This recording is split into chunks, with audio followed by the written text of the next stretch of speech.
Hello, hello. I'm doing some readings today. Let's see what we got going on, guys. I've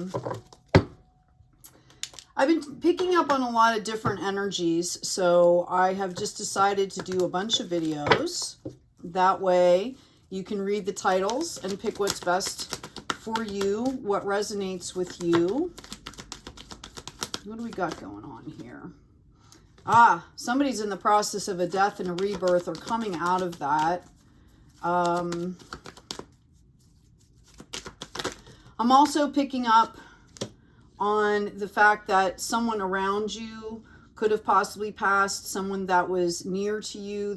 Could be someone that's ill that is bringing all of this into the forefront. You could have gone through something devastating, some kind of a loss or a betrayal that is bringing this idea of moving forward, right? Of purging and, really kind of honing in on what is your priority, what is important for you, what is your soul purpose.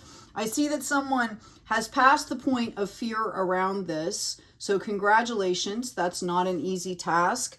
And in the hidden position, we have the Deer number 22, which is gentleness and diplomacy. So I see that you're taking care of yourself here. Okay?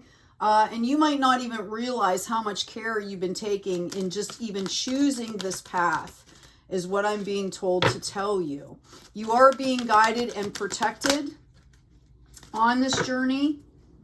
You might not always feel that, so take some time to tune in. I'm hearing and I'm seeing this great group of ancestors that is applauding you as you do this. I feel like you're clearing generational karma and a lot of this on your life journey. We have the Wind Fairy coming out in the potential future.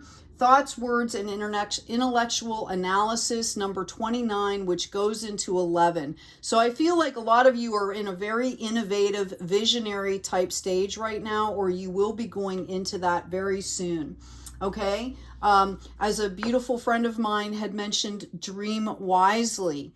Make sure that you're understanding these energies, okay? Make sure that you're also not pushing away that shadow side. That is to be opened and explored and shown respect, because a lot of times those survival mechanisms or those coping mechanisms that we've used in the past, there was a place for that. I know in my own personal life, that survival instinct, that survival wounded aspect has kept me safe in a lot of situations. And it's about integrating them. It's about showing them respect and thanking them and being grateful, and then allowing them as we mature to pass along and go their own way as we come into maturity, into adulthood, right? Protection also. Number 38 also coming in as an 11 here. You are being protected and guided. We do have a responsibility to learn how to protect our energies, especially if you are sensitive. And I believe I'm talking to someone that is sensitive or empathic. Knowing how to protect your biofield, knowing how to clean, cleanse, process is a very important step. There are a lot of modalities out there that you can use. I personally have found great relief with the Compassion Key, NPAs, etc. And risk is in the reverse here, number 40. Okay, so a lot of you are understanding as you're letting some of this other stuff go and as you're delving in here, okay, that the path does become heavy at times, and it can feel like a risk to let go of things that are no longer serving you if you haven't brought in new things yet, which, honestly, if I put the crystal here, that's holding that space, okay? And as I clear things that perhaps aren't fitting with me anymore, there's a space here, and you need to hold that space and respect that space and clean and clear that space, and then choose what you want to bring in. There's a process, okay? Take your time, dream wisely, right? We've got the Stag coming in, number 17. This is pride and leadership. You should be proud of yourself for the work that you're doing. And this is not an egoic pride that we're talking about. This is about connection to the divine, okay? That will allow you to grow into skill sets that are unique to your own soul's light. All right, we've got a change in the wind, and that's kind of in the reverse here. So it's showing me that you know exactly what I'm talking about here. There's encouragement here.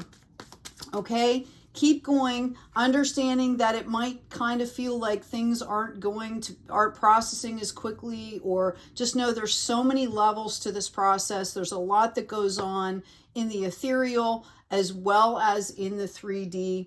And yeah, I see some of you not really standing in peace with this. There are thousands and thousands and thousands of people across the globe, souls across the globe doing this process. You are not alone. We've got No Place Like Home coming up. Okay, we create that sacred space within us. Wherever we go, we take it with us. That is our home. It doesn't necessarily matter what's happening in the 3D as far as having this connection. Okay, so dive deep into that and create that sacred space for yourself. We've also got breathe. Remember to take time to rest, to have fun, to find the joy. That's the balance. When we talk about holding that space, choose things that are bringing you joy, that put you organically, innately into those high frequencies, and start to fill that space with those. Truth be told is also coming up in the reverse. Again, I feel like someone could have possibly gone through some sort of a betrayal here. I'm going to tell you that we don't always know. People don't even always know what's going on inside of them. So what's coming out of their mouth might be part of the dynamic, but there might be a lot of things going on in other levels. And there are times where you just might not know. There are things that have happened in my life that it took me 10 to 20 years to get a moment of enlightenment as to, oh, okay, now I see why that happened. So there's a divine trust that comes in as well. We've got the visionary number 46 coming out, developing habits and actions to help you turn your visions into reality will guide you on your path to ultimate success and happiness. What a beautiful, beautiful card. Okay, this is about knowing yourself, about being in the space where, you're open, but yet holding healthy boundaries. There's a maturation process that happens with this. We've also got the warrior, number 51, coming in. Know that you have the power to defeat negative thinking. Learn to understand and cope with your greatest enemy, your own fear. Again, we're talking about that wounded aspect, right? It's kept us alive. It's kept us out of certain situations or helped us to leave certain situations or energies, correct? But as we mature into that higher self, the higher self can then, as the adult, direct. Okay, so there's a process here of respecting, showing gratitude, letting go, and stepping into the frequency of that higher self on a more regular basis. Okay, worry does nothing, fear does nothing but drain your energy. Okay, so practice. It will happen for you, and it will start to get easier. The more practice you are, you want to see, feel, and taste that energy of peace. Okay, and just keep practicing that. There's meditations, there's guided meditations online. I actually offer a guided meditation that helps you learn how to create a sacred space. It's under guided meditation in the playlist. We also bring in some of the ancestors so that whatever is not yours, you might be clearing generational karma, but there is a responsibility for those ancestors as well. It's not always your energy. Okay, so being aware and helping to identify that, showing the respect and gratitude and clearing that can help you on your way. So check that out if you feel called to do so. We have Answer the Call. What is your soul calling you to do? Start with joy. What brings you happiness? What makes you smile? Start there and start adding that into the balance, into that new space, and things will grow organically. I hope this has been helpful for you. Please remember to check out the store, the description box. There's a few books that are there for you to download. Take good care of yourselves, take good care of each other, and as always, be kind out there.